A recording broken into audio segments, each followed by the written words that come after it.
চট্টগ্রামে কর্ণফুলী রক্ষার দাবিতে অনুষ্ঠিত হচ্ছে 18তম সাম্পান বাইচ। সেখানে আছেন আমাদের সহকর্মী শেখ জায়েদ, সরাসরি যুক্ত হচ্ছেন তিনি। জায়েদ, সাম্পান বাইচ কি শুরু হয়েছে কিনা এবং কি বলছেন আয়োজকরা, জানাবেন আমাদের।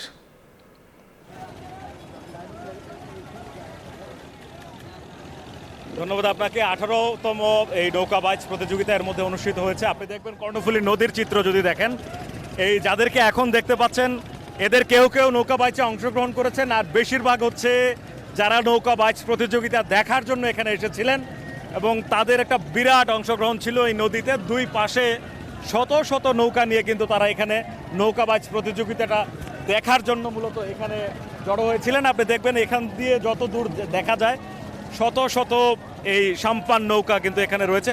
একটু কথা বলতে চাই যারা এটির আয়োজনের সঙ্গে আছেন, কত বছর যাবত এটির আয়োজন করছেন আর এটার আয়োজন কেনই বা করছেন? আমরা এবার এটা হচ্ছে আমাদের 1.5 যুগ 18 বছর আমরা এটা তো মূলত করি কর্ণফুলীকে দখল এবং দূষণমুক্ত রাখার জন্য।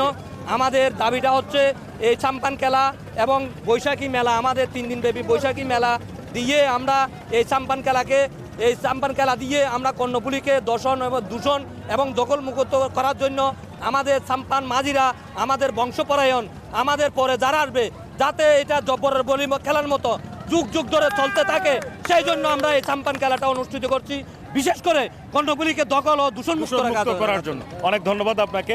তো সাম্পান খেলায় যারা অংশগ্রহণ করেছিলেন তারা কিন্তু এর মধ্যে এখানে এসেছেন, আমরা যেটি দেখেছি। একটু পর পুরস্কার বিতরণ নিয়ে অনুষ্ঠিত হবে, যারা প্রথম হয়েছেন বা দ্বিতীয় হয়েছেন, তৃতীয় হয়েছেন তাদের মধ্যে। পাশাপাশি এখানে বৈশাখী মেলাও চলছে।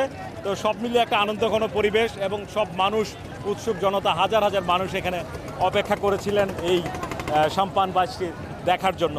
এই হচ্ছে আমার কাছে চট্টগ্রাম থেকে ভিরচি স্টুডিওতে আপনার কাছে। জায়েদ, আপনাকে ধন্যবাদ।